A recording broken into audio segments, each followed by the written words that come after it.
ArcaOS comes with a whole bunch of new features. And I wanted to talk about some of those so that we all kind of are informed and can make decisions as to how we want to run ArcaOS and how we want to configure it.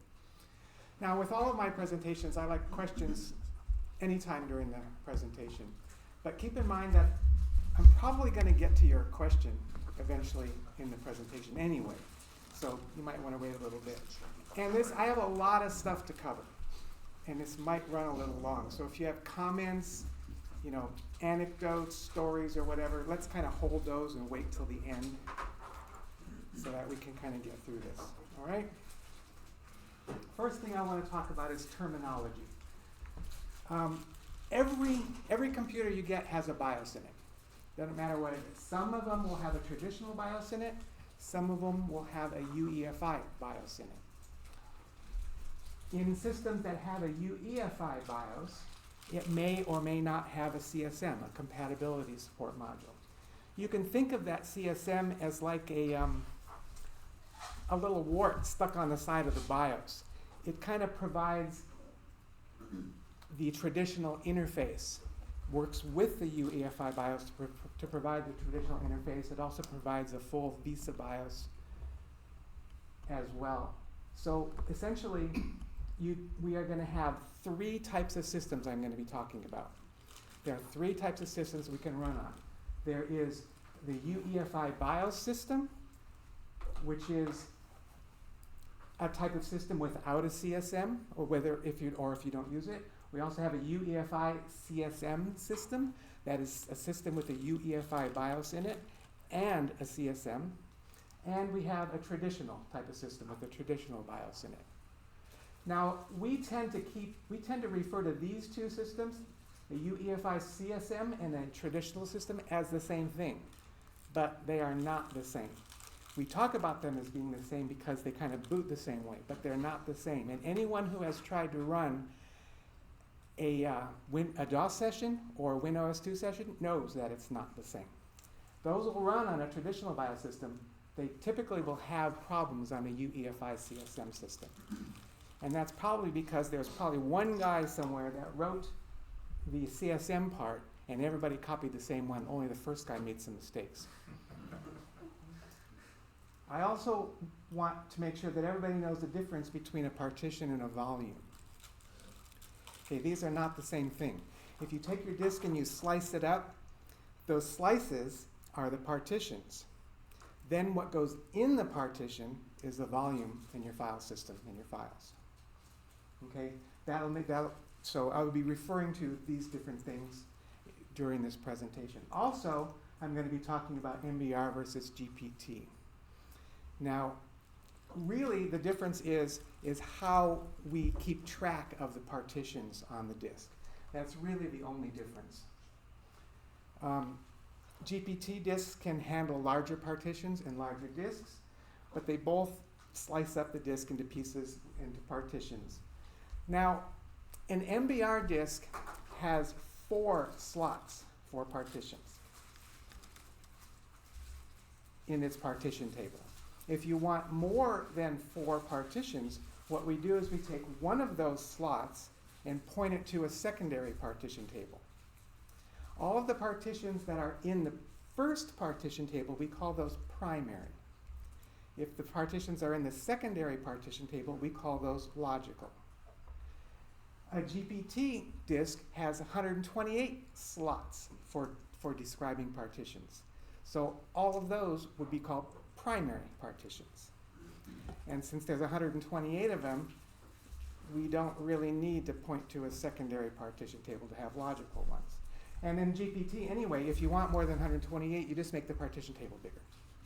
So we don't have this need to create a secondary layer of partition. So that's really the main difference between MBR and GPT. Okay?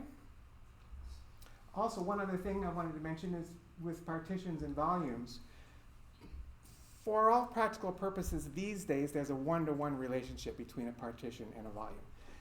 Back in times when we had smaller disks, we used to be able to span one volume across multiple partitions. You still can do that, but we don't tend to do that because our disks are really big Okay? So I want to talk about ArcaOS primarily. You can think of it as the next generation of OS 2. It is built on ArcaOS 5.0. It has a lot of nice features. It adds the ability to run on a UEFI BIOS system, even if you don't have a CSM or don't use the CSM. It adds the ability to use GPT disk, and I'll be talking a lot about that. It adds the ability to use unpartitioned USB media. I'm sure all of you know that there used to be this situation where if you bought a USB stick off the shelf, or you got one from one of your Windows friends, you stick it in, it wouldn't work because you would have to fix it, partition it, or put LVM information on it. That's no longer necessary. Those will just work right out of the box. That's becoming less of an issue these days as the disk gets bigger, because the really big USB sticks are going to be partitioned anyway when you buy them. I don't know if anybody's mentioned this yet, but ArcaOS 5.1 is the only one you can buy from us now. We stopped selling 5.0 when 5.1 came out. You can still keep using your 5.0. We still support it. You can still keep renewing your subscriptions for 5.0 and keep downloading updates, and we will keep supplying updates. But if you want new licenses, you can only buy 5.1 licenses now. Oh, and I also wanted to make sure that everybody knows that ArcaOS is a completely separate development project from eCommStation. It is not a continuation of eCommStation. It is not related to eCommStation in any way, other than it's an OS 2 product. Okay, UEFI stands for Unified Extensible Firmware Interface, and that is kind of what it is. It's an interface. Now, when somebody says UEFI, they could be talking about a couple of different things. When we talk about UEFI, we typically mean the computer that has a UEFI BIOS in it. However, if you're working in the BIOS settings and it says UEFI in there, they probably mean the interface. Okay? So when you select UEFI in the BIOS settings, you mean you want to use the UEFI interface. If you turn on the CSM, that's telling the BIOS you want to use the CSM interface or the traditional interface, both of which are in the UEFI BIOS. Okay? Now, a UEFI BIOS is considerably larger, more complex, and more capable than a traditional BIOS ever was. It's got all kinds of stuff in there. It's got drivers for disk drivers, file system drivers, video drivers, USB drivers. It's got all kinds of stuff in there. It's practically like an OS on a chip. It is also more restrictive than a traditional BIOS was. Think about things like secure boot, controlled boot options, very strict control of video options. It's basically wants to run your whole computer, much different than a traditional BIOS was. So what the BIOS does, regardless of which type of BIOS it is, it sets up the system, enumerates all the devices, sets it up, and provides the interface or the environment for your operating systems to run. It loads the operating system into memory and then runs the operating system, at which point the operating system takes over. Okay? So far, no questions. That's good. But I'm getting to stuff. Okay, so for ArcaOS to run in a UEFI BIOS system, we have something called ANCS, the Arcanoa Compatibility Software. And I'm going to be talking about two pieces of it. We have a custom loader, which works with the UEFI BIOS to get ArcaOS into memory. And we have an emulation layer to emulate the things that we need the traditional environment for. Now, most of ArcaOS doesn't rely on the BIOS and doesn't need any services from the BIOS. Most of ArcaOS talks directly to the hardware. So we only need the emulation layer for some things, and I'll go over that. Okay, if you have a traditional BIOS system, I consider this top piece here the thing you get from the store. It's got your hardware, it's got the BIOS in it, you really can't change that, it's just, that's what it is.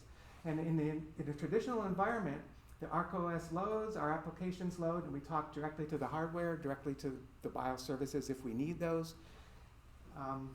And everything works fine.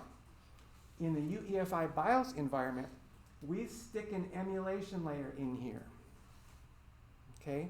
So for most things, disk drivers, network drivers, USB drivers, COM port drivers, those sorts of things, we still talk directly to the hardware just like we always did. Nothing changes. But for the few things that we do need the old style traditional interface, we've got the emulation layer that provides the information we need. It's kind of like we create our own little virtual machine to run in, but we do it really smart. We do it super smart. We only emulate what we need, so it's fast and efficient. What's an example of something in that category? Very good question. Exactly what I was going to talk about next. Video is one of the big things that we emulate. We emulate the minimum things we need so that our stuff works properly. We emulate the part of a Visa BIOS that we need so that the things we have, Snap, GenGrad, Panorama, they'll work fine as is with no modifications to those. Okay, we also emulate exactly what's needed the correct way so that DOS sessions and WinOS 2 sessions work properly. So those things get emulated. There's a few other minor things that I'm not going to get into, but that's the main thing. It's mainly the video stuff. This extra emulation layer here is also one of the reasons that we suggest that if you're going to run in a virtual machine, that you don't configure the virtual machine to emulate an EFI system. Because why would you want to emulate something we don't need only for us to re-emulate back to what we do need? So avoid the double emulation there. One question, the DOS support, you said it doesn't function well with CSM enabled. Is that right? If you are, yes. And then, but if you turn off CSM and only use UEFI, it will actually work better? Yes. Okay. And keep in mind there's a difference between enabling the CSM and using the CSM. On a lot of systems, you can turn the CSM on, but don't use it to boot the system. You still let the BIOS boot the system, rather than letting the CSM boot the system, even though the CSM is turned on. So I'm going to make the distinction. There's a difference between enabling it and actually using it. If you actually use it, then you're going to use the CSM provided interface, and that's what doesn't work. Okay? You can have it turned on, but don't use it. Let the BIOS itself boot the system the BIOS way, and then our emulator will kick in, and you'll be able to use all those things. So is that your decision or our decision? That is your decision based on how you boot the system. Okay. I will get into that. Actually, that's next. All of you know probably that when you boot a system, you can press the F11 or F12 key or whatever it is to bring up the boot selector. In a traditional environment, on a traditional system, that's going to be a list of devices. And you either pick a device or let the BIOS pick a device, and it loads the boot sector off the disk, and then chain loads the rest of the operating system. In a UEFI BIOS system, that list of devices is going to be a list of BIOS variables. And each BIOS variable points at a file which contains the loader, which the operating system then the BIOS loads into memory.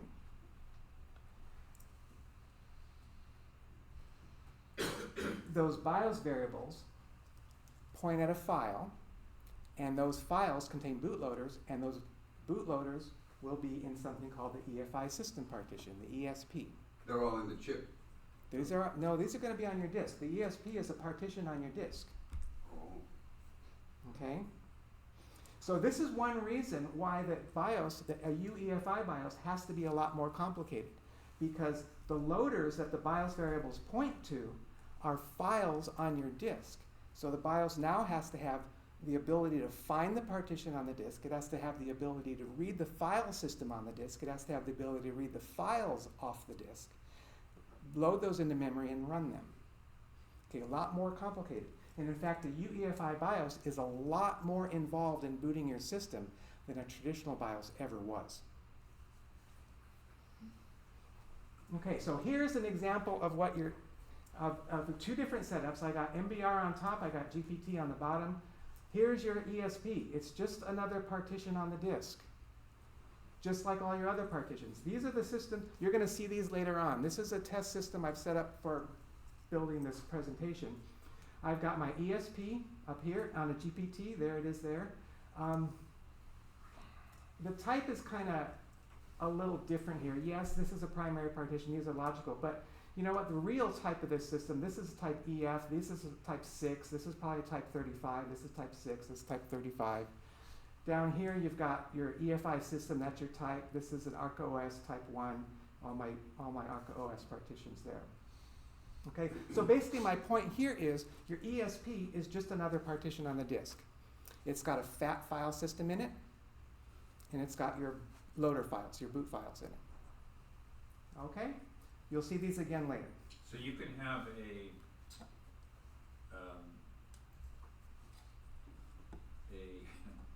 a master boot record disk Yes? with an ESI partition on it. An Yes. ESP. Yes. Yeah, Yes. ESP. Yes, sorry. this Yeah. is an MBR disk with an ESP on it. Yes, you Okay, can. all right. Absolutely. Huh. Okay. So, if you buy a system and it's already got an ESP on it, you probably want to use that one. In fact, we highly recommend you use the existing one. You can create a second one, but things get wacko confusing really quick. And you can get, because, well, I'll explain a little bit later about the BIOS variables, but the BIOS variables point to an ESP. And if you got two of them, then you can get really confusing as to which one you're using.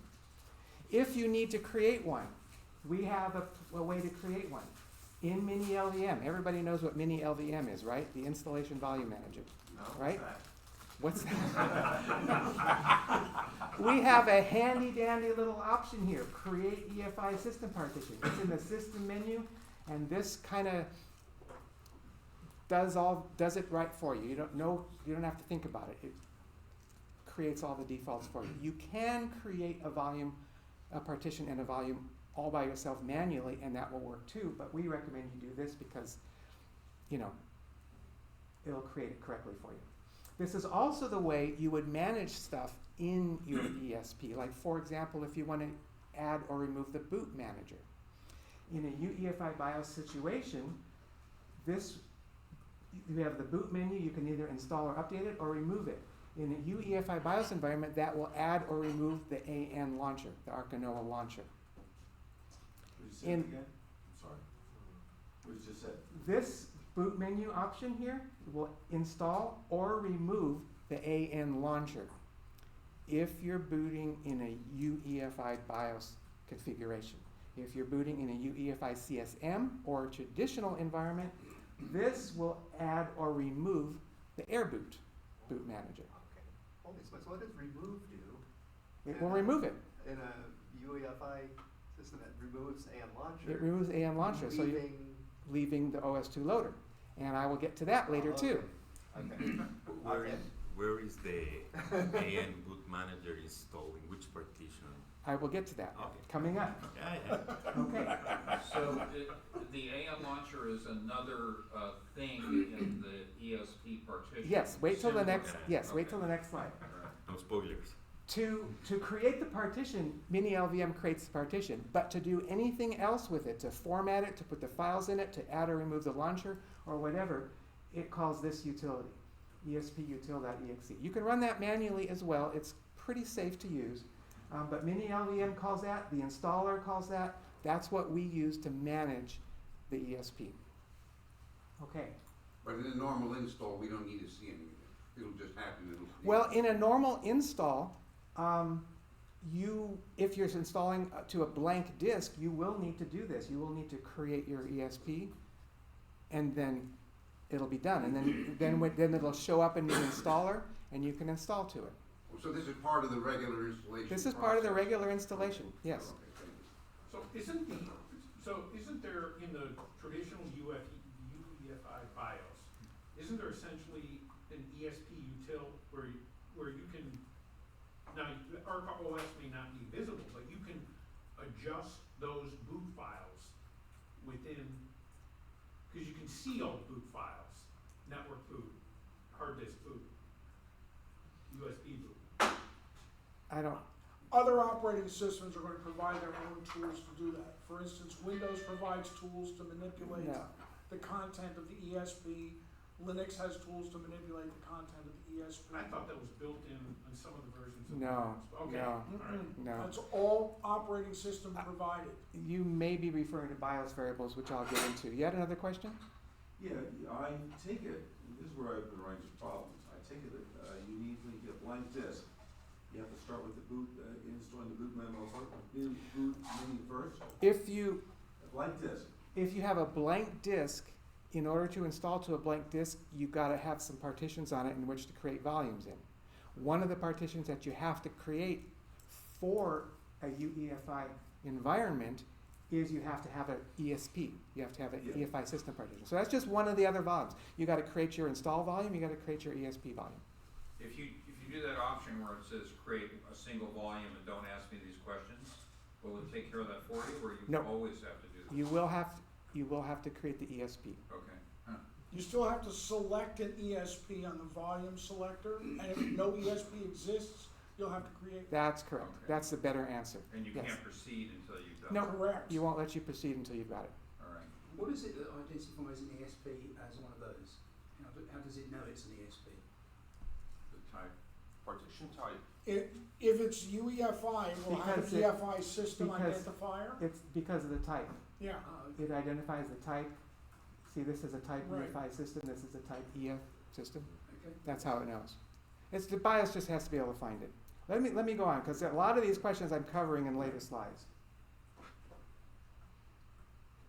Okay, here's what your ESP looks like. It's basically just a partition with a volume in it. It's a FAT formatted volume. It can be any kind of FAT. We create a FAT32 volume. It has its directory on it, EFI directory. It's got some subdirectories. It's got the boot subdirectory. This is where the BIOS likes to find its files. Note this file here, boot x64.efi. That's the BIOS default loader. This is what we put in there. We also create an OS2 subdirectory where we put all of our stuff. These are the secure boot certificates. That's where you find them. This is the launcher. This is the OS2 loader. When you choose to use the AN launcher or don't choose the AN launcher, we will pick some of these files and move them into the boot directory. Okay? This particular configuration that you're looking at here does not use the launcher. So you'll find that the OS2 loader is here, and you'll notice that boot x64 and OS2 loader are the same file. There's a reason for that. It's because not all BIOS work the same. Okay, and I'll explain that next. Booting also uses something called BIOS variables. These are just a name. We create this one. This is the one we create in the BIOS when we install ArcaOS. We name it. It has a name. We call it ArcaOS, and it points at a file. This part here points at a certain block on a specific disk, which is expected to have a partition containing the ESP. Then this is the file, EFI boot OS2 loader EFI. So the BIOS, if I pick this variable from the list, it's going to find this file, load it into memory, and run it. Okay? Some BIOS don't like to do that, and it's going to use its own. This is a BIOS created BIOS variable. It's named UEFI. It points at a certain partition on the disk, and it loads boot x64 EFI. That's why we make both of these the same. So no matter what the BIOS decides it wants to do, we work. What's the 3F? Now, I want to talk a little bit about this just because of the discussion we had yesterday. This points at a specific partition on a disk. It's a block address on a certain disk. Now, if you were to make a duplicate ESP and copy all your files to the other one and then remove the first ESP, all of these still point to the old location. That's why that doesn't work. and you'll render your system not bootable until you fix all this. Now, other operating systems can also add their own BIOS variables. I used to have Linux on here a long time ago. This is left over, I don't have it anymore, but that's what it looks like. You'll also have BIOS variables for all the other ways to boot your system, like CD, floppy, network cards, USB sticks, whatever. They'll also have variables. I have only listed what fit on the screen here. Okay? And who creates those other variables for The the other BIOS usually does. Okay. For any boot device like this, the BIOS creates that. Linux created that one. We create that one. The BIOS creates this one. And where are they saved? Somewhere wherever the BIOS wants them saved. But is it disk or in And memory? it's usually non-volatile memory, Okay. although some can be stored in RAM. The BIOS chooses where it wants to put them. You got no choice. That's why when people refer to those as NVRAM variables, that's not really precise. Not really. A lot of BIOS times it is. variables. A lot of times it is in non-volatile memory, but there are lots of variables that are not in non-volatile memory. Yeah. Just one question. What is the EFI file for? It's an executable that only the Yes, the UEFI .EFI. BIOS 64-bit can run? EFI. The .EFI? executable. See, it's This- a program. Yes, this is a program. Yeah. It's an Okay. EFI executable It's program. a program that can only run on the UEFI. Runs in the UEFI environment, UEFI right. BIOS. 64-bit. There's also, well, they don't have to be, but these are. You're right. There's also one more variable which I haven't shown you here. It's called the boot order variable. It's another BIOS variable which just lists all of these numbers here in the order that you want them to be tried to boot. So in the boot, the BIOS will pick the first one, try and boot it. If that works, you're off. If it doesn't, it'll try the second one, then it'll try the third one. Boot order. There's also one thing, I have a laptop. Comments? Wait till the later, please. I want to talk a little about the AN launcher and some of the quirks about loading ArcaOS into memory. The AN launcher is always optional. In fact, if you only have ArcaOS on your system, you don't need it at all, because the OS2 loader has its own volume selector, which you'll get, and you'll get to pick which volume you want to boot. However, if you have multiple operating systems, then you're going to need some sort of boot manager. AN launcher is a nice, slim, simple one. It works, but you can use other things. And I think several of the others were mentioned yesterday. Those work fine too. Including the BIOS, you could actually hit that F12 and go in and pick something, right? Yes, You could choose to do that. you could choose to do that. Now, if you have a traditional boot environment where you're either using the CSM or you've got a traditional BIOS, this is how the BIOS gets ArcaOS into memory. The BIOS picks one of the devices from the boot selector, loads the boot sector off the disk, and runs it. That then loads the partition bootloader off the partition that you want to load. That loads OS2 loader, then that loads ArcaOS. So you got this chain of events loading ArcaOS into memory. If you've got a UEFI BIOS configuration, the BIOS picks a BIOS variable. That points at a file. Let's say it's the launcher. It loads that into memory. That then loads OS2 loader, loads that into memory and runs it. That loads OS2 loader bin, and then that loads ArcaOS. So that's the sequence of events of getting ArcaOS into memory and running it. Now, if you don't use the launcher, then the BIOS variable will point at the loader and then chain load that into memory. So you can either one of these two options depending whether or not you use the launcher. Okay? How does it know that it didn't boot? Like, there's a list. How does it decide The that? file might not be there, it might not load, there could be Yeah, lots if, of if your first boot option is your DVD and the drive is empty, Uh-huh. the boot will fail and it'll roll Yeah. over to your next boot Yeah, option. right. Now, I want to talk a little bit about the automatic reboot feature in the installer. Now, we all know that when you're installing ArcaOS, there's this little checkbox at the bottom that says reboot automatically. How does that work? Sometimes it doesn't. And sometimes you need manual intervention to reboot. Well, there's 3 situations where the automatic reboot feature will work, and lots of situations where it won't. The first situation where it will work is if you only have one bootable installation on the entire system. No boot manager, obviously there's no choice. It has to boot the right thing because that's the only one there is. The other two involve boot managers. In a traditional configuration, you might be using AirBoot as your boot manager. That's the one that we will install. In that case, the automatic reboot feature in the installer communicates with AirBoot and tells AirBoot which volume you want to boot. Now, AirBoot stores that on the disk. So it will remember if you turn off the power or if you boot something else in between.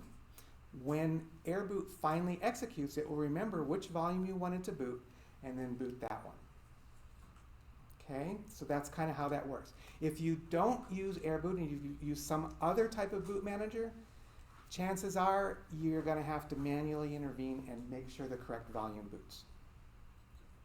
Okay, in a UEFI BIOS environment, the automatic reboot feature communicates with OS2 loader, this thing right here, and tells OS2 loader which volume to boot.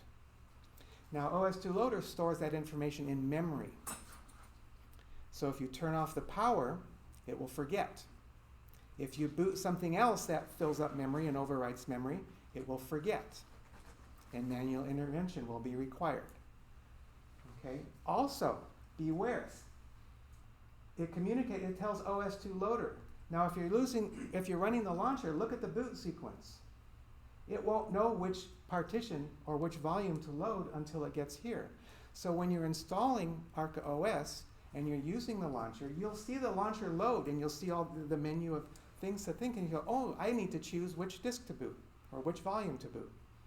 No, you don't. Because no matter what you pick in the launcher, when OS2 loader gets loaded and presuming memory is still intact, it knows which partition to load, and it will load that one regardless of what you've picked here. Okay, and that's only because of the order sequence of things. Any aha moments happening here? That's only true during the installation sequence. This is the installer automatic reboot Okay. feature. Yeah, when you're installing. So that's kind of how that works, and that's why there's these peculiarities in sometimes that you're going to see the launcher even though it knows to boot the right thing. Let's talk about GPT. Everybody knows we have a filter driver, right? What does that do? Well, it goes right there. So if you've got an MBR disk and a GPT disk in your system, when you do disk I/O to the MBR disk, it goes to the driver to the disk. It's a straight line right here. Okay? If you ask testing a GPT disk, it goes through the filter, then the driver, then the GPT disk.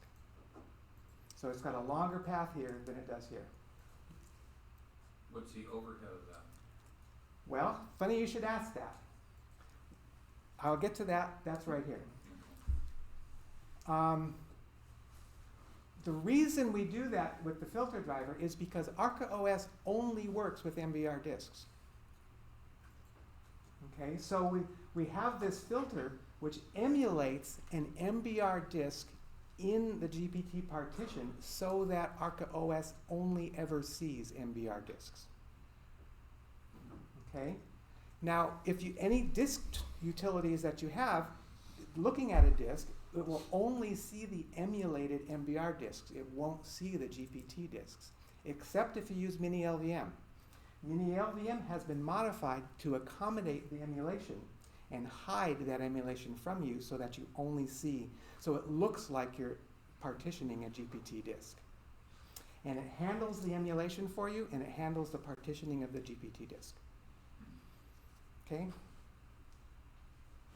So, that has advantages. Means you can share a GPT disk with any other OS that also is using a GPT disk. That's great. It also means you can use disks that are bigger than 2 terabytes. That's good.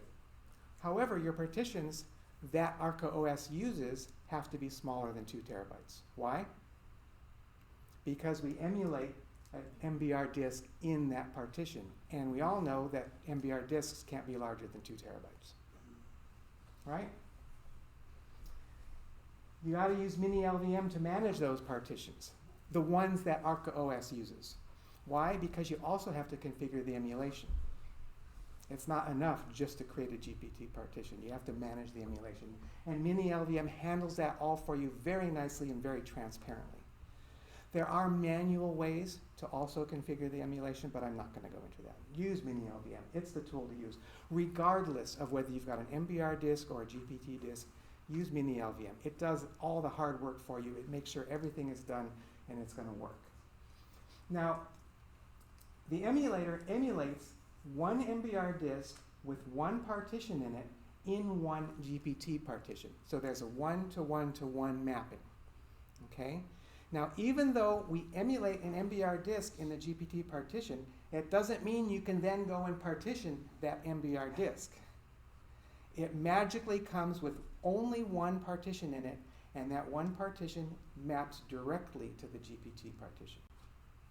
Is there a limit to the number of MBR disks that you can handle?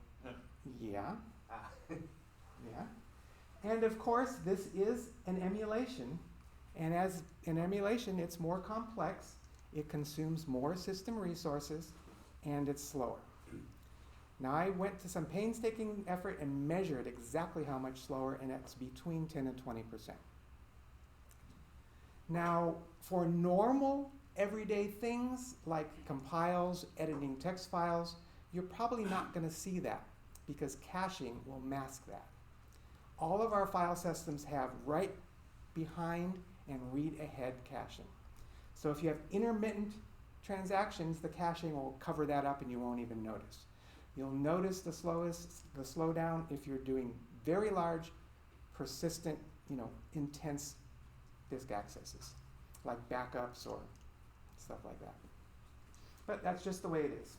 All this only applies if you are installing on a machine using UEFI, but none of this applies if you're installing. I'm talking on a about professional device. GPT disks now. Yeah, okay. GPT has nothing to do with UEFI. You can configure you can configure a T43 Mhm. with a GPT data disk, assuming I- you could put one in the dock, let's say. This has to do with GPT only, Right. nothing to do This with is just UEFI. GPT. Okay, thank you. I have a lot of stuff to go over. I'm sorry. Yeah. Okay. Now, remember I said you'd see this again? Here's the MBR setup. There's my ESP, there's my I got my 2 bootable partitions, I got my programs, I got my data. Here's what it looks like to the system. I got one MBR disk and I got my 5 partitions. My EFI system partition, my ArcaOS partition, my programs, another ArcaOS partition, and my data. This is the actual DFC output. This is how DFC sees it. Okay, remember this one? The GPT disk. There's my EFI system and my 4 partitions, the same thing. Here's how the operating system sees it. This is the actual DFC output. MBR disk 1 with its 1 partition, that's my EFI system partition. My second MBR disk 2 with its 1 partition, it's my ArcaOS. Third MBR disk with 1 partition, it's my programs. Fourth MBR disk, 1 partition, ArcaOS. Fifth MBR disk. So the system has to manage 5 disks here. Okay, that's how it works. So any tools that you use are going to see this. So beware. You're going to say, okay, where's my GPT disk? Well, you're seeing the emulations. You got to use Mini LVM to see the actual disks. Okay, that's kind of just how it works. So when should you use GPT? Well, obviously, if your disk is bigger than 2 terabytes. You got no choice. It's probably going to come that way anyway. If you're sharing a disk with another OS that uses GPT, well, you might as well. Why not, right? If your disk is smaller than 2 terabytes and only used for ArcaOS, you're far better off using MBR. If you're running in a VM, make your virtualized disk MBR. Why double emulate? This is a good place for me to talk about another utility that's new with ArcaOS 5.1. It's a utility called initDisk. This is a disk for initializing a disk, either to GPT or to MBR. It can initialize either way. This is how we recommend you initialize your disk. We do not recommend wiping the start of disk to 0. Wiping the disk wipes all zeros to it. Init disk will actually put the basic structures on the disk so that it's actually an initialized disk. Another reason is that GPT disks have a partition table at the beginning and at the end. There are a lot of tools out there that if you wipe the start of the disk and you run another partition manager, it'll see the partition at the end, copy it back to the beginning and put things back the way it was. And you no longer have an initialized disk anymore. Init disk handles all of that. It handles initializing the disk. It also can access a disk in several different ways, including ways that totally bypass the operating system and talk directly to the disk. That means that the operating system doesn't have to see the disk, doesn't have to recognize the disk, it does not need a drive lever. And init disk can still initialize it. And that includes USB disks. Is that like a text mode application? This is a text mode, command line. I am working on a PM version right now. And you can start it up without damaging anything, just be careful. You can start it without damaging anything. But yes, be careful with it. Yeah. The current version is a command line version. It will ask you, I think you have to answer 4 questions before it will actually initialize your disk. And the last one is you have to actually type the word yes before it will start writing to the disk. So be careful. It will wipe your disk. And it can wipe the one you're booted off of, if that's what you choose to do. So yeah, use it with care. Okay?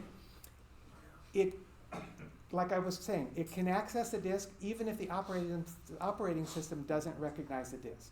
Okay? Doesn't require any new settings. You don't have to change any settings. You don't have to set up anything different. No switches, no nothing. It'll work. Except maybe one small case for one USB situation, which I will talk about in a second. Even the filter driver, GPT filter, is not needed to initialize a GPT disk because it bypasses all of that. I want to talk a little bit about USB MSD. A lot has happened to this driver. A lot of changes have happened in the past year. One of the things that I want you to understand has to do with the fact that OS 2 doesn't allow adding or removing disks after it's booted. So what USB MSD does is it pre-allocates the number of disk slots it's going to use and reports them to the kernel at boot time. That's why you've got all these switches, because you got to tell it what you're going to use ahead of time because you can't add things later. The defaults for everything is 0, except for removables. The default for removables is 4. So if you have no switches on the USB command line, you'll get 0 floppies, 0 CDs, and 4 removables. Now you don't want to just use arbitrarily large numbers here. You want to have the smallest numbers for what you're actually going to use because it allocates resources. And you can actually start slowing things down by making these numbers too big. Here's a little hint. This driver, you might have seen it in your config.sys, USB CD ROM.add. It's a dummy thing. It doesn't do anything. All it does is hold the command line switch. And that command line switch is actually read by USB MSD. So you can take that switch, put it on the USB command line, USB MSD command line, and it'll do exactly the same thing. And you don't need to waste time loading this and having it in your config.sys. Just a clue. It doesn't hurt anything, but you don't need it. Now keep in mind, ArcaOS cannot use GPT USB disks because they're removable, but init disk can initialize them. So let's look at an example here. Let's suppose you have this command line in your config.sys, USB MSD /floppies1, CDs1, GPT1. Notice there's no removable switch there. So how many removables do you get? 4. So here's what's going to get reported to the operating system. You're going to get 1 floppy slot, you're going to get 1 CD slot, and you're going to get 4 removable slots. So that's what the operating system is going to get told. If you plug in a floppy, it'll find the floppy slot and attach. If you plug in a second one, it won't find a second slot, and it'll sit there and do nothing. If you don't have this on here, or you make it 0, you won't have a floppy slot, and you plug a floppy in, it won't do anything, because there won't be anything for it to attach to. The same thing for CD. You got to have a CD slot here for the CD to attach to. Otherwise, it won't. The same thing goes for removables. This black one here, that's an MBR format. I plug it in, it'll find a removable slot that's of the MBR type, because that's what's been reported to the kernel. If you plug in a GPT one, this blue one's GPT, the USB MSD driver has code in it. It'll actually go read the disk and see what kind it is, so that it knows how to attach it to the system. Okay? And it'll attach it so you can use it? It'll attach it so the driver will see it. Okay. Okay? If you have a GPT one and there's no GPT type of removable slot, it may or may not attach.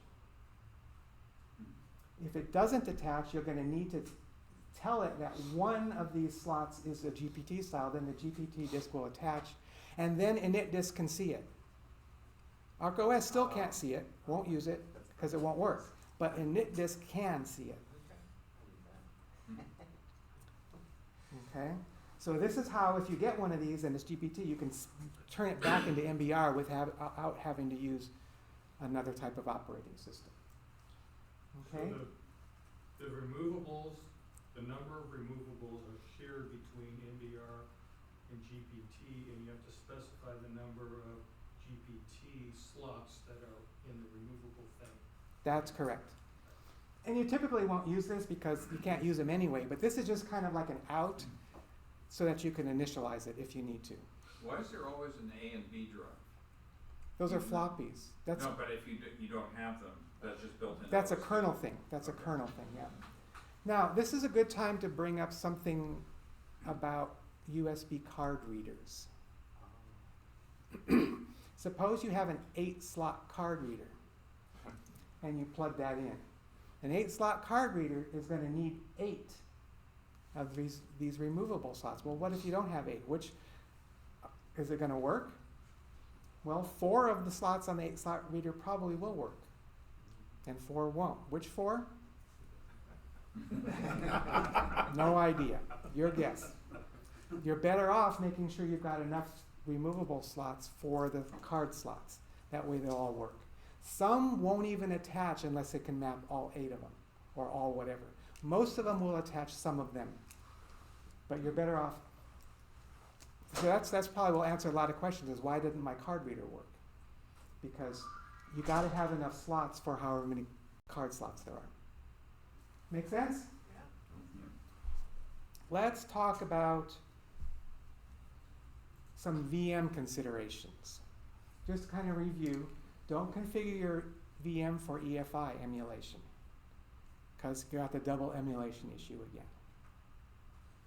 Don't use GPT for virtual disks.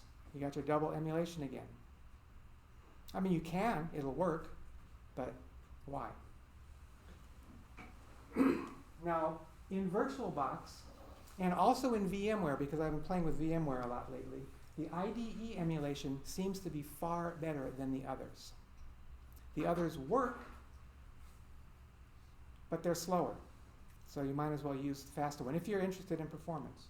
It's true on VirtualBox for sure, and it's true on VMware as well. Let me talk a little bit about VirtualBox and the 2 chipsets that it emulates. VirtualBox has a choice of PIIX3 and ICH9 chipsets.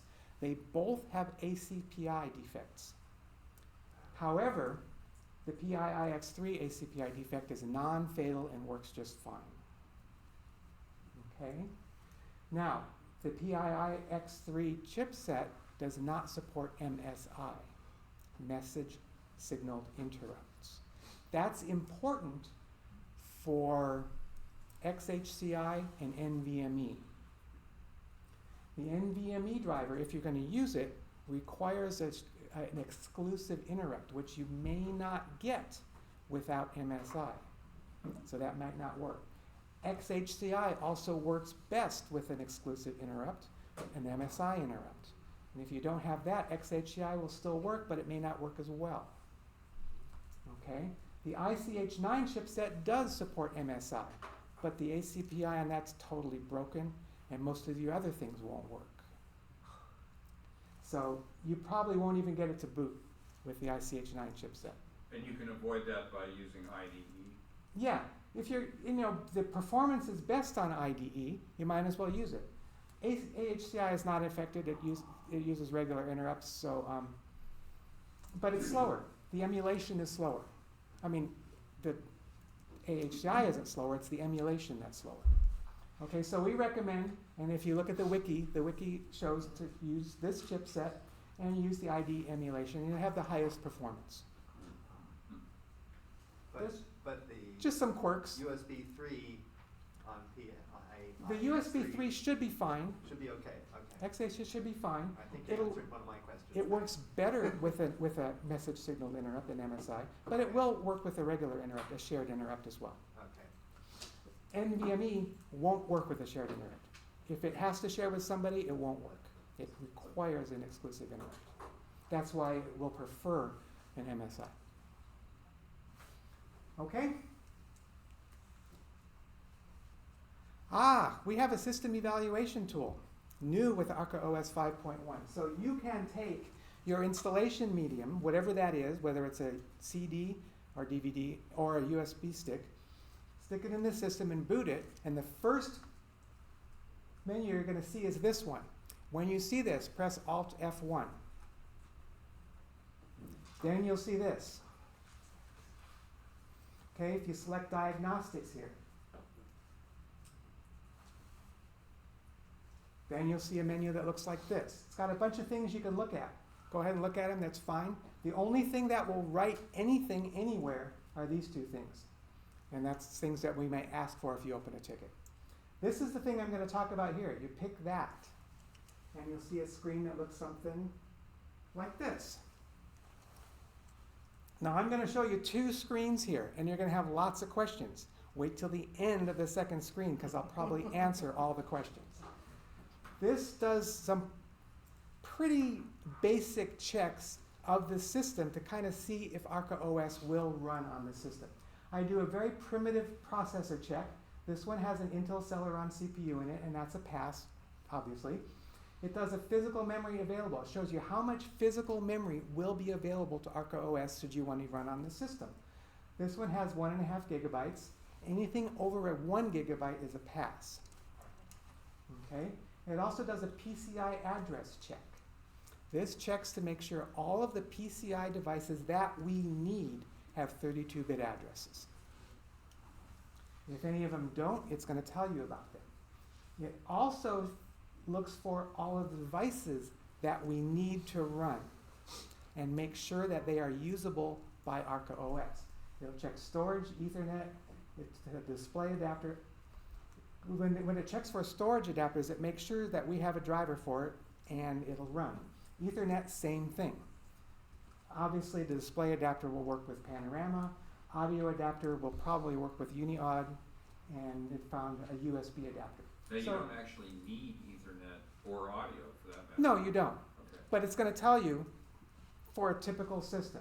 Mm-hmm. Now, I want you to pay attention to this video mode section here, these two lines here. Now, this particular system, I had a 1280 by 1024 monitor plugged in. You want to see a resolution there for whatever monitor you've got plugged in at the time. This is the display native resolution. And that should be up in here, the video modes list. This is the video modes provided by the BIOS. These are the only video modes that you can use in this system. Now these will change because the BIOS configures itself for whatever monitor is connected. So if you plug a different monitor in, these will change. Okay, should change. Okay? So in this particular system, we got lots of green here, and it says it can probably run on this system, and it does. It runs really well. What happens with KVMs on display resolution? Anything odd or? This is reporting what the system sees at the time you run it, whatever's connected at the time. We got lots more colors now. This is another system. Does the CPU check? This is a Core i3 CPU, that's fine. Physical memory, this one's got 3 gigabytes available to ArcaOS, that's good. But now the PCI address check, it's got 2 devices that have bad addresses. One's the display controller and one is the audio controller. Now, pay attention here because it shows us as a warning for one adapter and failed for one adapter, and I'm going to explain why that is. It also says the ANCS loader can correct most of this type of issue, and that is true. The audio adapter, the ANCS loader tries to move these things to 32-bit address when it loads. Okay? The audio adapter can very reliably get moved. I have never seen it fail to move one of these PCI adapters. However, notice it says it failed for one adapter, and it may not be able to correct this type of issue. That's the display controller. Display adapters are much more difficult to move than regular devices. Usually it can, but sometimes it can't. This is a warning. If I saw this when I was out shopping for systems, I would be hesitant to buy this system. It found all the devices it needs. That's a pass, but I want you to look here. Look at the video modes provided by the BIOS. There's one there. That's all you're going to be able to use. Was this a laptop or a desktop, this one? This is a desktop. Desktop. Also notice the display native resolution. That's my same monitor I had plugged in, and they got a warning here. It's not in the mode list. That means you cannot use that display, that resolution, because that's the only one you got. Okay, and also there's this little warning here. I put that up just because even though the PSD can correct all known BIOS issues as of today. So that's not a problem. This says it fails because of all this stuff. Now, in reality, I installed ArcaOS on this. It turns out it can move both of these. Both the video adapter and the multimedia adapter were both successfully moved to 32-bit addresses. So that worked fine. This, however, is permanent. There is no way to fix this. I would not buy this system. Okay? Now here's another thing that I'll tell you. If I go in and turn on the CSM in this system, all of these problems go away. The BIOS moves all these things to 32-bit address space. The BIOS fixes this. And I can use any resolution I want. They all work fine. That's why you want to turn on the CSM. That's why you want to turn on the CSM. But without the CSM, the system would still work. It still runs. Lower level resolution. It still runs. These get moved, but I can only, my screen is always 1024 by 768, and I have no other choices. Okay. Is it fixable that, because it says it can't remap it, but it turns out that we load it without the CSM switched off. So if you walk into a shop and you get a system without a CSM, There's no way to know until you actually try. until you actually Okay. try. That's why this warnings, and I made it a fail for the display controller. Although they usually can be moved, sometimes they can't, and there's no way to know. And if you're going to spend money on your system, why play around with something like this when you just walk over to a different one and try a different one? That's all it's for. It's a tool to give you some information. Now, this system evaluation tool it's an EFI application. It only runs in EFI mode. It will not run under the CSM, and it will not run in a traditional environment. So it only tells you what the UEFI BIOS has the system set up for. Okay. Now our loader will fix a bunch of stuff. It's great at that. It does a really good job. It's just kind of a tool. It gives you some information, the information that you cannot get from spec sheets when buying a system. And why isn't it on that menu? You have to hit the Alt F1 just because it could be dangerous or something? Or what? No, because you don't. What do you mean? Why do you have to press off Alt 1 to get to diagnostics? Yeah. It's not a normal installation procedure. This is a diagnostic thing. Okay. That's with all the other diagnostics. This is really nice. One other thing I wanted you to look at, when you open the screen object in your booted UEFI mode, notice it says, there's the card name, UEFI Visa Emulator. That's our emulator. You're just running the video emulation. This happens to be from the first screen, the first system evaluation screen. There are your 4 resolutions. If I would have taken this on the other one, there would only be 1 listed here. Notice that there is no custom resolutions tab. Yeah. Custom resolutions do not work with emulated video. Yeah. So you get what the BIOS gives you. That's one of the things about a UEFI BIOS. It's very, very controlling of the video. You don't get to do anything you want with video anymore like you could with a traditional environment. Is that correctable by writing an EFI x64? The way you would get around the video stuff is to write our own hardware video driver. Yeah. If you load your own video driver that controls the hardware directly and takes control away from the BIOS, then you can do whatever you want again. Okay. Other operating systems do that. We just don't have that. Right. We use Panorama, which is a BIOS-driven driver. And that's it. Oh, I have a couple other things before we get to questions. Panorama is a lot different now than it used to be. It's primarily because of UEFI stuff. It's not modified to work with UEFI, but it's modified because of the limitations of UEFI. For example, it's practically impossible to set your system up and get a black screen with Panorama now. Because when Panorama starts up, it actually tests the resolution you've specified. If that doesn't work, it will automatically choose a different resolution until it finds one that works before it loads. So it won't let you have black screens anymore. You really missed those.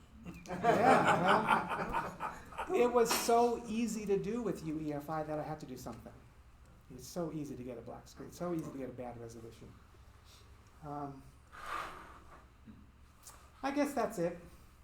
Questions? And questions can be on anything ArcaOS related. It does not have to be about something that I've covered. And Lewis is here too. And yeah.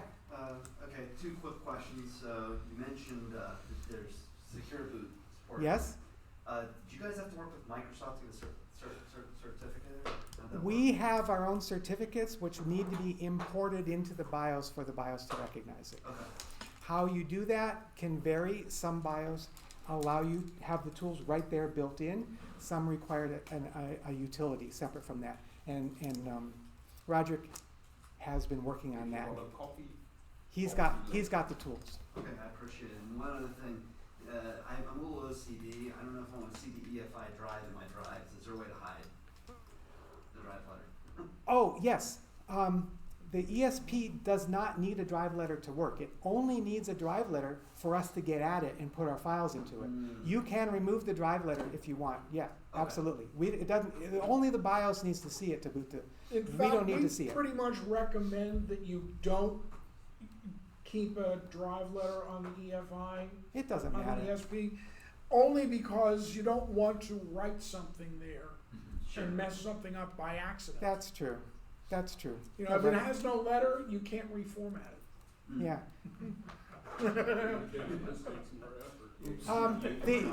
If you do reformat it, the ESP utility that I chose you will put everything back the way it was for ArcaOS, not for anything else. It will. It'll reformat it. It'll put all the files back exactly where they're supposed to be, and it will put the BIOS variables back the way they were. Just please don't open a ticket telling us you can't reach your Windows partition. Yeah, there you go. Yeah. You had something? Yeah, I think you had it covered, but I'm not certain. I have an HP laptop at home, and this is one of the obnoxious cases. ESP util tries to set the BIOS variable to boot from hard drive, but it boots into Windows. As it turns out, there is an obnoxious setting in the UEFI setup menu where you actually need to go to. So even though the ESP util sets to boot our bootloader, it still points to the whole path of the Windows boot manager, and it flips on Windows automatically, dirty. Do you know what that is? You need to go in there and actually flip it in the BIOS there itself to overrule it so that it No, actually it's gotta be some BIOS function that does that. What we need to do is be able to turn it off. You can't turn it off. You need to go into a menu, and there you actually see the boot order. You see that ArcaOS is added, and there you can change the boot order. But I That also, actually changes. ESP util also changes the boot order. Yeah, but the BIOS overrules that on that HP laptop, and then it boots Windows. Well, So you do this some BIOS do whatever they want, yes, we know that. I gave it as an example, I think, for installing. That, by the way, the BIOS doing whatever it wants is why we put the boot x64 EFI the same content as our loader, because some BIOS do what they And want. this thing is so stubborn, Yeah. it still goes to the boot Yeah, manager. and, yeah, Alex. We have a question on IRC. Yeah. That is, will Snap still work in UEFI mode? Yes, Mhm. yes. The emulation emulates enough that Snap works too. Two quick questions. A practical issue, one's on install, one's on video. So a practical issue now, I brought a T61, I wanna put ArcaOS 5.1 on it. Yeah, Before, when I did all my previews or whatever I'm installing, I used DFC to partition the Virgin solid state drive. So I made one primary and then 10 logical drives, and it just installs on the primary partition. So with the new bells and whistles, should I partition the drive ahead of time with DFC the way I always did before, or not? I recommend you use Mini LVM to partition your disk, always, no matter So what. just install on, well, how do I format the solid state drive first, or will it offer option to format? The installer has that capability. Okay, so I just put the solid state drive in the T61, I'll do this You tonight. boot the installer, when you get to that page, you'll see manage volumes, and And click do on that. I install it first, or do I create the partitions first? the before installer has all of that capability in it. You boot the installer, when you get to the volumes page, there's a button that says manage volumes, that's how you create all the partitions on your disk. Also, if there is no partition table on the drive, you may also get a pop-up saying Yes, that we've detected an issue with the drive, you need to create a partition table. And it'll do what it will do that. It'll, Okay. yeah, the installer will handle all of that. There's no need to do anything ahead of time. I don't need Jan anymore for the DSC. I'm tired, I've done this. The second quick question, Yeah. just going back, where's the other WordStar user, was it, yeah. So there was this wonderful, so WordStar is not a WYSIWYG, Right, program. But there was this wonderful feature, you hit Control OP and it'll show you. yes? And at some point that stopped working, I think because of some video driver issue. Will that work? I have no idea. We don't know. Okay, do you know? Okay. Are you talking about the DOS window? Yeah, it's Yeah, a DOS okay. window, Yeah, it'll go that's- full screen. DOS windows will work, They will, yes, And on the T61, it should actually work depending on which chipset I think you have. yeah, yeah. It should. Okay, that's great, that'd be wonderful. If you have the Intel one, it should work. You can get the DOS window if you have the Intel chip. yes. You mentioned secure boot, could you just briefly talk about that? What is that? Secure boot is a way of the BIOS only allowing signed loaders to run. Remember the loaders we talked about, AOS loader.efi, launcher.efi? If you have secure boot turned on, those have to be signed with a valid certificate that the BIOS recognizes, or it won't load them. I mean, do you recommend turning it on or off, or doesn't matter, or what? It's your preference. I guess at this point we recommended turning it off. Our binaries are signed, but they're signed with our certificate, and you'd have to update your BIOS with our certificates in order for them to work in secure boot So you mode. said turn it off. If you I turn think it off, you can load anything, whether it's I signed or not. couldn't install maybe something, so I just turned that off and then it worked. Yes, Yeah. that's correct. If you have another operating system installed and it expects security to be turned on, just be aware that that might break. Yes, that's, The reason that I created these tools is because there are some not clearly defined things, even not on Microsoft Net, that claim that in Windows 11 some features might not work properly if secure boot is turned off. And also I've understood from a Microsoft expert that some Windows updates might not work in all cases. So Okay. the problem is there's no clear documentation. What is the downside of enabling secure boot? If you have the CSM switch off, Oh, secure yeah, boot you- also requires you that you switch all of that stuff off. yeah. So you effectively go to a single UEFI boot environment because it wants to have all of that legacy ROMs taken out. That's right. That's if you having the CSM enabled and secure boot enabled are incompatible. CSM by definition is not secure. And then in terms of, when you would put the AM launcher on and it identifies other, like I usually have these Windows and sometimes Right. Linux. Sometimes I think Linux doesn't pop up, like, you recognize Linux and Yes, installs? and it's actually the ESP util program that I showed you earlier. That's what does all that. It goes out and tries to find all the other things in the Okay. ESP. Maybe I put the Linux on afterwards, and then it wouldn't, of course, recognize it. No, So be- is there some way to add Right. something? Yes, you can edit that file. It's a text file. You just have to know what to put in it, right? Yes, Can it's you- pretty can you- straightforward. You can also rerun ESP util, and it will re-look for things and re-add things. And and it'll rebuild the menu for you. It'll And rebuild the why is menu it called old _ X64? because we don't know what it is. Oh, All we know It is that could it's be Windows, Nothing. it could be Linux, be- it could be could be- Unix. you who don't, knows? I mean, you'd have to go in and poke around and try to Have to figure out, read it. okay. Yeah. Can you change that? yes, you can edit the menu file and Okay. change it to whatever you Yeah. want. Yes, of course. Does that look at multiple physical drives, or is it just look at Linux on Does what? the AN launcher? I believe we check all the attached system, all the AM attached launcher disks. is just a boot manager. No, when we set it up with I'm- when we initialize the launcher menu. Are you asking whether the AM launcher can boot off of multiple disks? No. Does it see another disk is what I'm really saying. AM launcher can see whatever. It just loads a file.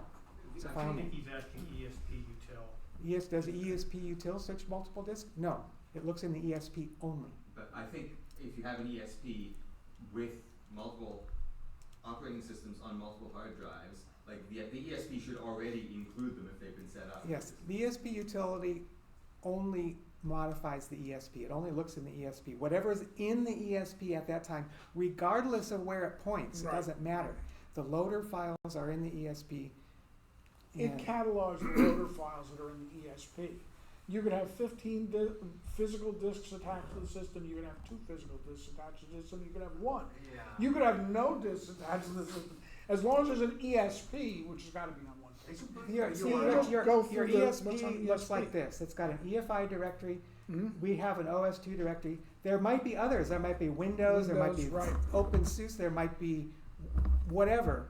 Lots and lots of directories. What ESP util does is it looks for all of these. It tries to find every file that has an EFI extension under it and try and figure out what it is. If it's in there, it'll show up in the AN launcher menu. It would be a more accurate, I think, response to what I think you're really trying to ask is the ESP by design covers all disks. Yes, all covers the operating whole systems on system. disks. Whatever disk it's on. Whatever disk it's on covers the whole system, right? The ESP is meant to be one for the entire system, covering whatever you've got in the system. And when you set up the USB stick to install off of, Yes? it looks like it creates 2 partitions. Yes. One, I just want That's because we create an ESP on there too, so that it can boot in a UEFI And could environment. you theoretically run a system with no hard drives and just a USB stick? Yeah. Yes? You could do that, right? Yes? We don't allow you to install ArcaOS to a USB stick.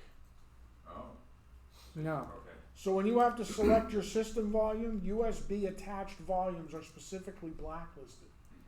The installer, though, does run on a USB stick, but it's a very limited environment. Yeah.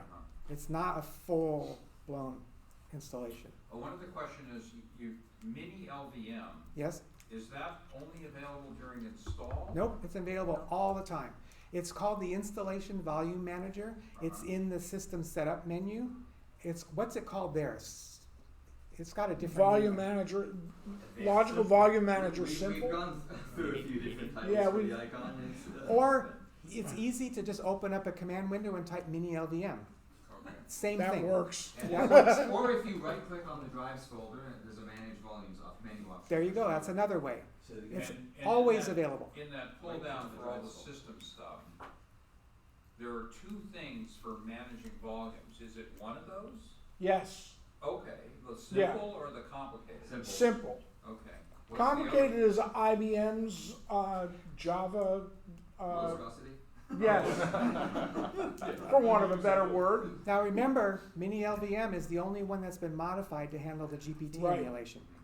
You don't wanna use IBM's. Because it'll only see the emulated disk, it won't Yeah. see the GPT.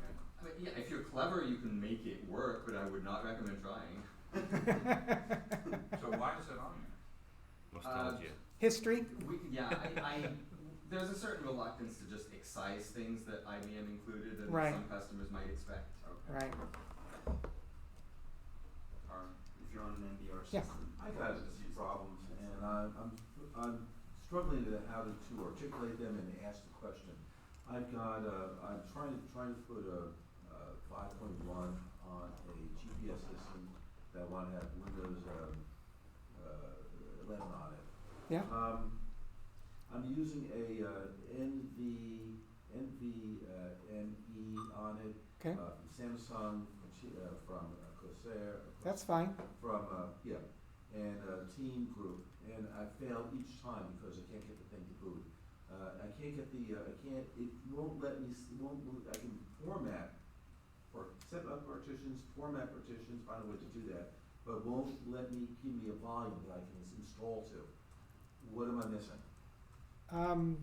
That sounds more like a tech support issue that we can maybe get to later on. That's fine. There's no way for me to know what you're missing now without actually Best looking. to show us what's happening. Yeah, that's what exactly. That's desktop at home. We'd have to see what's going on, there's no way to tell. There's nothing that you described, Joe, that sounds incompatible for us. No, there's nothing. I expect I'm missing something, that I'm doing the procedure wrong, maybe What kind of, is this a laptop? Well, I've experimented with two things. One is a lab to see if it works with an environmental license. I've got a Lenovo E595. Okay. And I've got a Asus B. No, okay, that's good and good enough. There were some NVMe devices out floating around that don't fully work properly. And I was just wondering if you happen to have one of those, or probably not. The devices I've got are relatively, the SDSs are relatively new. What you're saying is the systems may be too old to handle the new ones, right? No, not at all. Okay. There are, and the reason I was mentioning that is because the name of the NVMe device that you said is one of the ones that has the problem. So. Say it again, the name of the. The NVMe device that you mentioned, you said it was a, Samsung? Corsair? No, not Corsair, the other one, Team Group. no, it starts with the C, and also Team Group, three of them. Crucial? Crucial, yeah. no, Crucial ones work fine. Yeah. What was the ones that you had, Alex? What were they? Skynix. Skynix, those are the ones with the problems. Okay. And not all of them, because mine has Skynix in it too, and it works fine. So I'm missing somewhere along the line, it tells me I can't put the logical volume, data up on the drive someplace. What are you using to partition? Okay, I'm using I'm trying to use. before we get off into other just technical help stuff, Yeah, we can, yeah, let's I can- work on questions on ArcaOS. All right, that's not on what you had covered so far. That's fine, anything on ArcaOS. We're kind of curious about how progress is occurring on the Wi-Fi drivers, or the Wi-Fi Slowly, support. slowly, Slowly, yeah. slowly. That's best I can tell you. Are you gonna have another presentation about drivers or something? No, nope, this is it for me. Matt? Quick question again, in VirtualBox, should you just leave the CPU as one and never put more than one? That's what we recommend, Okay, although I know lots of people who run more than one CPU. okay. It seems to be more stable now than it was a few Yes, years ago. by the way, VirtualBox 7 is so much nicer than VirtualBox 6 was. It's so much nicer. One thing about virtualized CPUs, correct me if I'm off base here, but from what I understand, it can be risky if your system is using hyperthreading. Yeah. Some of the CPUs may not be, quote, real. Right. And if That's the what I was thinking. virtualization tries to map a CPU core to what it thinks is a real CPU core, you might end up with one actual core, one virtual core, and it can get weird. It's Yes, true, Alex, that is VMware true. warns for that as well. What's that? VMware warns for that as well, running specific tasks on accidentally ending up on a hyperthreading. So Right. it's good to turn that off, actually. You can usually turn it off in the BIOS, right, that hyperthread? Yes, Yeah. usually you Some can. machines On you better can turn it off. machines, you can turn off the hyperthreading. It's good for security. Can you disable multiple cores for a single application? while having them enabled for other applications? Theoretically, yeah, you can, in our OS2 has a way to mark an executable as Right. single core only, non-SMP. So you have to mark the executable and then you can run it that way? Yes. Then every time you run it, it'll only run on one core. Do you know what that tool is? Mark XE. Mark exe. Yeah. Okay, It's in the toolkit for software development. Yeah. okay, thanks. Yeah, we don't distribute that with ArcaOS, do we? We do. I don't know. I'd have to look. I don't use it, so I don't know. Someone has ArcaOS booted, can just check and see if Is there a Mark EXE particular is there. application you need to run? Yeah, I don't know. I'm going back to virtual PC and it doesn't seem to. I can't get my run machine well to boot. on board. It has. I don't see it Rich doesn't find it on. I think there's Okay. a patch from Hobbs to Okay. fix There the might SP be. support. There might be. It's known. It's I vaguely remember something about that. Mark, Steve E- knows You would know about it. more. Steve knows about Mark it. dot exe. no, There Mark might be a EXE patch. dot There's exe. a patch for it. Oh, But I think exec node will also do it. No, Mark yeah, that might EXE work as well. dot Send me exe. an email. Anything else? I don't see it anywhere that ArcaOS would have put it. Okay. But it's not where I Fair enough. think ArcaOS put it. Thank you. Yeah, I think exec mode will also do it. It says it has the, Yeah, exec mode will do it. yeah, that is Right. included. It's- Okay, Yeah, It's in the SVN. Somewhere. which, Mark EXE is in the path. Yeah, that's how. maybe, did you add it to the path? Do you have the toolkit No, this installed? is, Do you this have is the a toolkit relatively installed? clean. Oh, okay. Install. It's a 5.0 install. It is 5.0 the is probably SVN. 7. So, ArcaOS, but let me ask a couple of questions. Is there Okay. any confusion still remaining on which mode you should boot your computer in a particular situation? Should you turn on the CSM or not? Should you use it or not? Yeah. Depends on what you want to do, really. Depends. If you've got a problem with DOS Windows and WinOS 2 Windows, turn it off and run it in regular mode, regular UEFI BIOS mode. Okay? If you don't care, use the CSM, run it in traditional mode. Then you don't have the emulations and stuff going on. When do you use GPT? Any questions, any confusion about that? If you need it, use it. It's there. Great feature. If you don't need it, don't use it. Good. One sort of random, as I get newer and newer computers, if I do what's the available memory, every generation seems to have a little bit less. And, That's because the vendors are putting more and more memory up in the high addresses. yeah, and there's no solution today, but is there any hope of a solution for us in the future when this is really, Not that I can think of, no. So we're really looking at at some point this is just going to lock us out. Well, I can't imagine that all the memory going away from 32-bit address space. That's a 4 gigabyte address space. Yeah. And you got to have some there to boot up the system anyway. Oh, really? Oh, okay. I was thinking it's. Yeah, Intel processor. processors, the starting address is in 32-bit address space when the processor resets. On that utility that checks a lot of stuff, and does it reflect the memory issue that people have been asking about? How much did I have? Is it 1.5 gigabytes? Yes, it Yes. does. Is that what it's Yes. telling you? Is Yes. that, there's a memory number there? Yes. Yeah, it tells you physical memory available for OS2. Okay. That's how much you're going to get, and that was not going to change. So let's say you know that machine has got 8 gigabytes of RAM in it, Mhm. and you see that, you know that under the 4 gig system memory barrier, you're only going to see 1.5 gigs.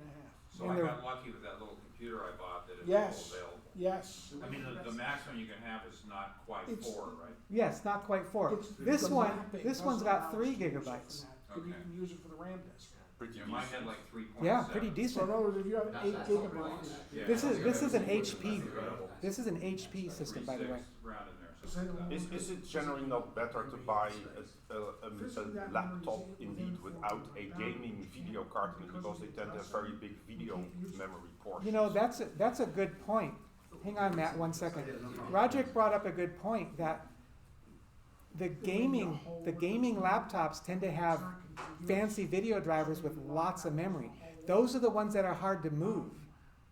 And those are the ones that take up lots of this memory that you won't be able to use for ArcaOS. Or it might even fill. There are video cards that have 8 gigs of RAM. So Yeah, so Anyway, Matt? Other thing I just thought about, there's this probably 800-pound gorilla in the room. Intel is proposing x86S, which is supposed to simplify the processors going forward at some indeterminate point where I don't have to drop in real mode or the different modes to try to just keep it flat 64-bit. Is that going to affect ArcaOS? Yeah. Yeah. Yeah, if they don't have in 32-bit mode or 16-bit mode, we need 16-bit mode and 32-bit mode to run. If those features go away, then yeah. Yeah, you might as well hand us an ARM processor at that point. We won't. It's a different processor. Yeah, different processor. And actually, we do need real mode as well. Okay. If I can just add to that, any change of that magnitude is going to take a long time to get rolled out. Yep. I mean, look how long UEFI was in the pipeline before it became And that's not even a processor change. Yeah, exactly. There was even a high-ranking A&D engineer in an interview that said that the proposal is very interesting, but this was a high-ranking senior engineer, and he said, but it's also, and he emphasized it literally that way. He said, it is very, very, very complicated to rip all the stuff with the guts out and just say, it's not like pulling the curtain away under a whole bunch of glasses and everything. No, you can't. You can't because too much else. You got so much regression testing on CPUs to do. It'd take them forever to do that. Yep. That's a good point. Also, keep in mind, Intel once tried to change their CPU architecture before. Itanium. Exactly. Yeah, Didn't work so well. Yep. Shit show. Pardon me. See, there's an echo in It Okay. may be a problem, but I wouldn't expect it to be a problem with a better processor. Yeah, Linux just drops it by King. Last month or something. I guess that's it. I guess we're done. Anything else? Giving you lots of time to think up questions and problems and things. I have You'll one. be around a little though, right? Here? No, Yeah. I'm out of here. I'm, I'm just kidding. I'm out. I'm here till all through Sunday too. I have one more comment about that toggling of secure boot off. If you have BitLocker enabled on a Windows partition, make sure you note the key before you turn secure boot off. Because when you turn secure boot back on so you can get Windows to boot up again, you'll have to re-enter the key. And what is what'd you say, bit blocker? BitLocker. This is low-level disk encryption. Comes from Microsoft. Yeah, it allows you to encrypt the You partition. mean when you encrypt the partition? Yes. Oh, yeah, I would know. So you need to use the Microsoft recovery utility when you reboot. Then after you turn secure boot back on, and you need to re-enter that key that you copied down before you turned off the encryption. Copy was no mistake. But if you enable BitLocker manually on a laptop, Microsoft is pretty thorough because it will tell you, please write down the key, store it in a file, or print it. And if you don't do that, you can't continue. So if you lose your piece of paper, it's on you. That's it. Right. Well, So you know that button, that display that comes up, and then you just click next anyway, and you don't read what it says in front of you. That's the What problem. about, isn't there a thing with compressed drives also on Windows, or am I not? You can compress the data volume, but that's a Or you can feature. compress individual files. Double store, you mean? Double space. Double That's space. another thing.